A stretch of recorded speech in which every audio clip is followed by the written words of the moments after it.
বছরের অন্য মৌসুমে এরকম ছোট ছোট সফট ড্রিঙ্কসের বোতলগুলি আমাদের ঘরে না থাকলেও বিয়ের মৌসুমে কিন্তু ঘরে ভরে যায়।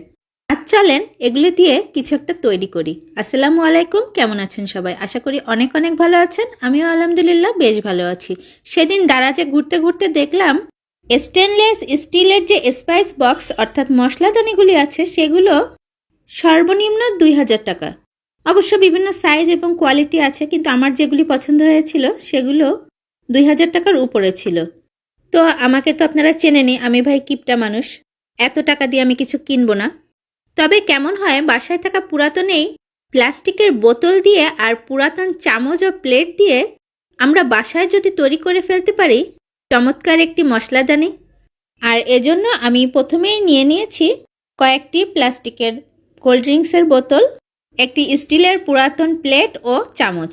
আর এগুলিকে আমার প্রয়োজন মতো সাইজ অনুযায়ী কেটে হার্ডওয়্যারের দোকান থেকে 180 টাকা দিয়ে কিনে আনা একটি সিলভার স্প্রে দিয়ে কালার করে নিয়েছি আর আঠা দিয়ে সেট করে নিয়েছি। ব্যাস, খুব সহজে তৈরি হয়ে গেল সিলভার কালারের মশলাদানি। আজকের আইডিয়া আপনাদের কাছে কেমন লাগলো অবশ্যই জানাবেন। অনেক অনেক ভালো থাকবেন সবাই, আর আমার প্রতি অনেক অনেক দোয়া রাখবেন। আল্লাহ হাফেজ।